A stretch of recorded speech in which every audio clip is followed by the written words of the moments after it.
Ariel, buenos días, Fernando te saluda. Hola, buenos días Fernando, ¿cómo estás?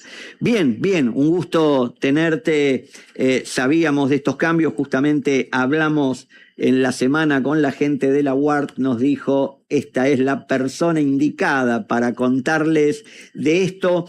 Bueno, primero para poner en contexto, el sistema mantenía el mismo baremo con que inició, o al menos en su gran parte allá, en el año 1996. Hablamos de un cambio después de 30 años. Exactamente, y hay que contemplar que han cambiado muchas cosas desde estos 30 años, inclusive la misma ley, quedaba medio, digamos, usar los mismos criterios de valoración que hace 30 años, ahora no quedaba tan adaptado a la situación actual. No, no quiero decir que es lo mismo que pasa con los índices del INDEC que utilizan el valor de un cassette para calcular inflación, pero dejémoslo de lado.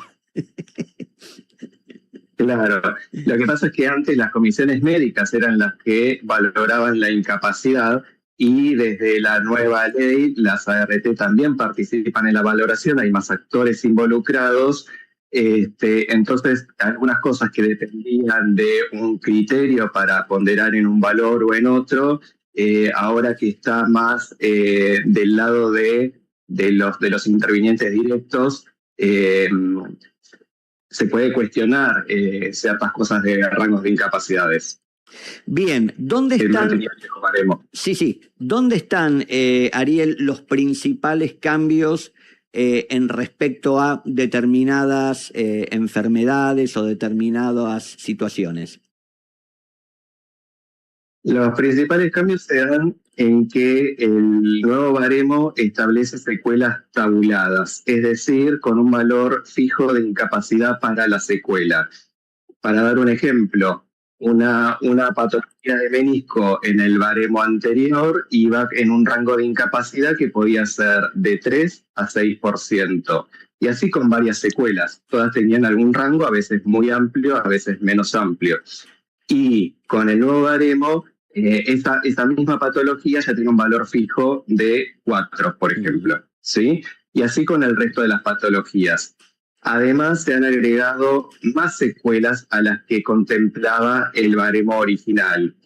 Por dar ejemplos, las fracturas de los dedos de la mano no estaban contempladas como secuela en sí, sino que se valoraban de acuerdo a la medición de la movilidad o de la limitación funcional de las articulaciones.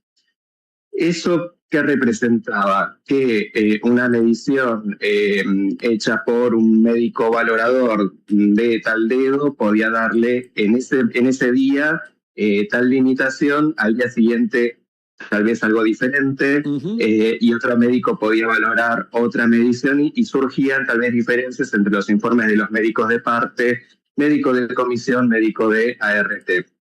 Este nuevo baremo incorpora varias secuelas que previamente se valoraban por la limitación funcional. Entiendo que de esta forma, como decís, se le da certeza, si se quiere, certidumbre a el porcentaje de incapacidad derivado de una cierta afección o de un accidente. El tema es lo que después se veía en las pericias médicas en juicios, donde los peritos médicos utilizaban otro tipo de conceptos siempre mucho más altos, ¿no? Y ahí estaba el gran problema del sistema. Sí, en parte es por los rangos existentes en el baremo anterior, donde yo justo di un ejemplo de 3 a 6%, que no es mínimo, porque 6 es el doblete de 3.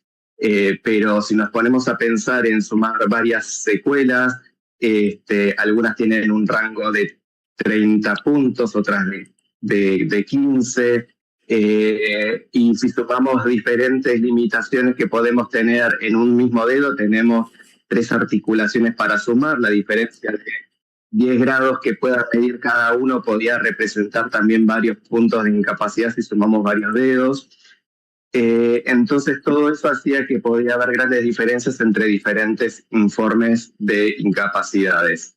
Este nuevo baremo lo que tiende es a hacerlo más predictivo, por así decirlo, y más reproducible. Lo calcule un médico u otro, si utilizamos todas las mismas secuelas deberíamos llegar idealmente a un mismo resultado.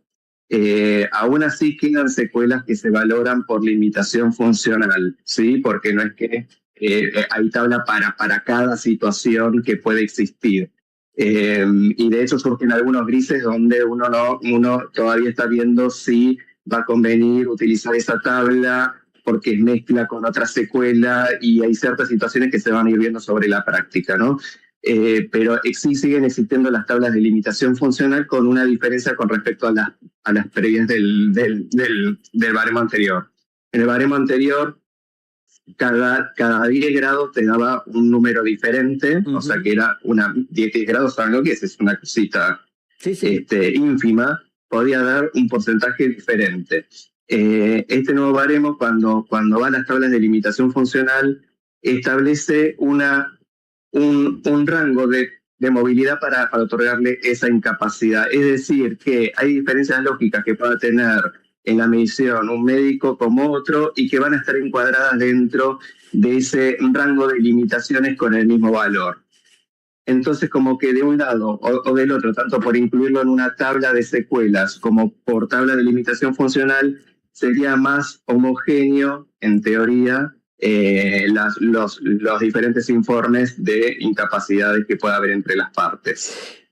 Ariel, también por lo que leía, entre otros cambios, esta tabla incorpora capítulos específicos vinculados a oncología, toxicología e infectología, que en algún tipo de empresas o actividades solían tener injerencia y todo eso terminaba siempre en discusión judicial.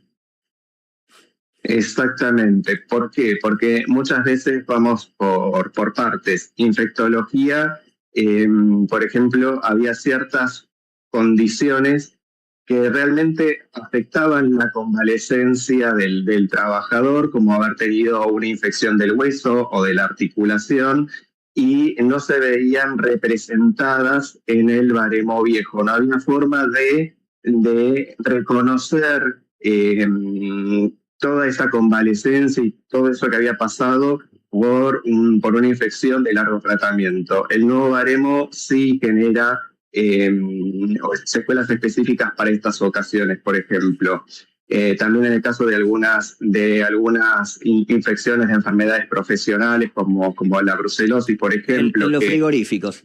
Que con antibiótico curaba y no había secuelas, bueno, una forma de reconocer incapacidad por la infección en sí está contemplada ahora en este nuevo baremo. En tóxico pasa algo similar. En toxicología, una vez detectado en el periódico, se lo estudia, se le hace el tratamiento o se lo aparta, y de alguna manera puede que no queden secuelas, y este capítulo lo que hace es ver la exposición a ese tóxico y otorgar también un porcentaje de incapacidad como para reconocer esta contingencia y intentar evitar su reclamo judicial por no estar contemplado en el baremo. Y con respecto a oncología, lo que hace es generar tablas donde toma en cuenta realmente la gravedad y la progresión de la enfermedad oncológica para otorgar un porcentaje de incapacidad, cosa que el viejo baremo no lo tenía tan establecido y era más bien un todo o nada, ¿sí? Una incapacidad total. Ariel, esto se conoció a partir del decreto 549 del 2025, vos sos parte de la subcomisión de baremo. ¿Más o menos desde cuándo venían ya trabajando en ayornar este baremo del año 96? Rumores desde hace décadas, pero efectivamente hará dos o tres años que está el proyecto más, digamos, trabajándose más en serio, y con los primeros borradores alrededor del 23, una cosa así. 23-24. Vos sabés que esto siempre es una cuestión de apreciación, uno por ahí accede a algún sitio o algún portal con la opinión de los abogados laboralistas y obviamente critican algunos aspectos. Hay algunas enfermedades que en principio dejan de estar incluidos. El tema de las lumbalgias o las cervicalgias que se entienden que son normalmente patologías degenerativas o preexistentes. Esta es una de las que ha dejado de estar en el baremo. Sí, lo que ha dejado de estar en el baremo es el dolor como secuela. Sí, que si bien el 659 del 96 se establecía como que el dolor no era un motivo de incapacidad, tenía sus secuelas lumbalgia, que precisamente lumbalgia es dolor lumbar. Entonces, lo que quiere establecer este nuevo baremo es que haya secuelas objetivables, más allá del dolor. No es que desaparecen, si hay alguna manera de contemplarlo porque tiene algún daño objetivo, se ponderará secuela por dicha afección, pero no considerar al dolor subjetivo como un motivo de resarcimiento. Bien, también hay algún cambio en lo que tiene que ver con los tratamientos de salud mental. Vi que la semana pasada también la Superintendencia de Riesgos emitió las resoluciones 7 y 8 y que también tienen que ver con formularios, etcétera. Comentanos un poquito de qué trata esto. Sí, son dos resoluciones que el 30 de enero. La número 7 del 26 habla de los tratamientos, de los estudios mínimos de valoración de daño. ¿Sí? Genera un nuevo protocolo que reemplaza los que ya estaban del 2017, modificados en el 2021, donde especifica para cada tipo de secuela qué estudio debe estar respaldando esa secuela que se va a ponderar, ¿sí? Las grandes modificaciones que se generan en este formulario tienen que ver con la parte de las disfonías. Yo creo que es el cambio más trascendental porque la disfonía irreversible era un todo o nada, tenías un grado de disfonía leve o severo y valía lo mismo en el baremo. Y este nuevo baremo, en cambio, lo estadifica según el grado en que afecta a la persona para hablar. Caso muy frecuente. Entonces, de los docentes. Es necesario. Docentes y call center. Sí. Son los dos. Que están con la utilización permanente de la voz. Con la sobrecarga del uso de la voz.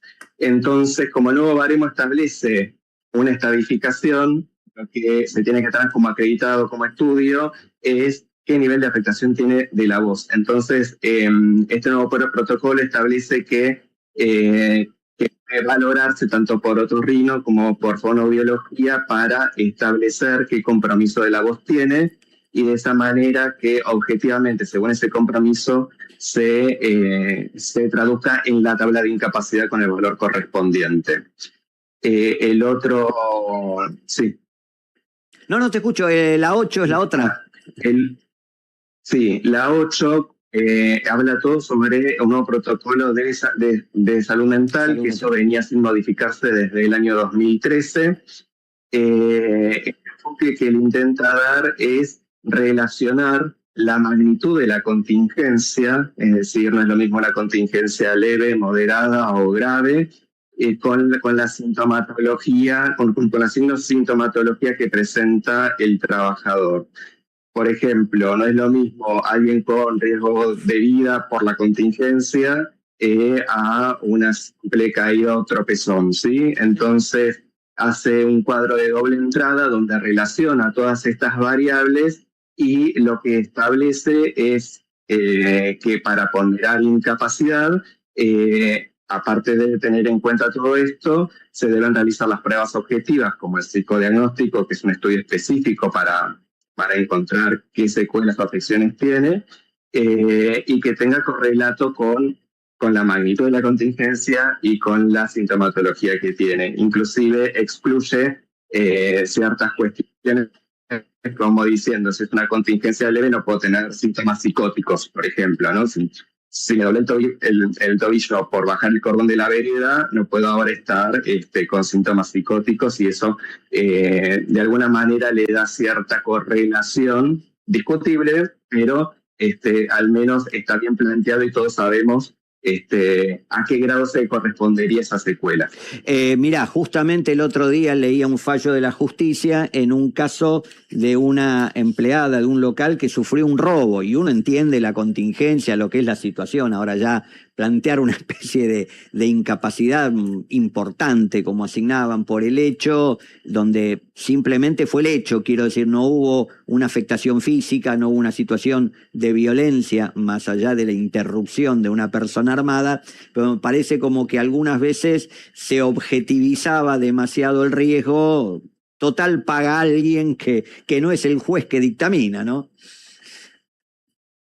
Por eso es que la idea es tener este doble análisis con la magnitud de la contingencia para establecer con criterios objetivos, porque si excede a eso que estaría establecido en la tabla, podría considerarse que hay factores inculpables, o sea, propios de la persona, que estarían motivando esta respuesta tal vez anormal, y ya excedería como para una incapacidad, como vos decís, que se pueda ir a un grado tan elevado que uno dice, pero lo que le pasó fue esto. ¿Cómo llegamos a esta incapacidad? Sí, sí, sin duda. Bueno, entendemos y esperamos que esto le dé una previsibilidad a un sistema que siempre hemos defendido, que siempre hemos apoyado en su origen, en su intención. Tiene, como todo, o ha tenido cosas para mejorar, para ir modificando, pero claramente hoy está muy afectado por el tema de la judicialidad, de las determinaciones de peritos, y entendemos que esto, es más, creo que hasta incluso podría servir, porque nunca hubo en el sistema civil de accidentes de tránsito, también tener un baremo ya establecido o actualizado en riesgo de trabajo. También podría ser utilizado, ¿no?, para la industria, para la determinación de incapacidades, y también bajar la judicialidad del tema automotor. Es lógico que haya cierta resistencia, y seguramente lo vamos a estar censando en toda esta semana y en las próximas semanas, porque todo cambio importante trae incertidumbres, miedos, y es inevitable que los diferentes protagonistas del sistema de riesgo de trabajo hagan la comparación. Yo antes con esta patología podía acceder a este porcentaje, ahora a que a veces puede ser menos, a veces puede ser más, a veces puede ser muy similar, pero si no le damos una oportunidad, seguiríamos con un sistema donde, si nos ponemos a recordar, creo que todos se quejaban de la existencia de rangos, de ciertas cuestiones que no estaban contempladas en el baremo. Yo creo que es como sacar un auto automático, y que en un primer momento uno se siente inseguro, pero sabe manejar, hasta que va entrando en confianza, y después no quiere volver más al auto anterior, ¿no? Pero creo que hay que darle tiempo y una oportunidad, sobre todo por las opiniones que puede haber circulando, ¿no?, por los medios, como para ver cómo funciona y ver. Muy bien, doctor Ariel Bermúdez, jefe médico nacional de Asociarte RT, miembro de la subcomisión de baremo de la Unión de Aseguradoras de Riesgo de Trabajo. Nuevamente, gracias por haber estado ahí en nuestra emisión de hoy, y te deseamos un muy buen fin de semana. Igualmente, muchas gracias a todos. Un gusto.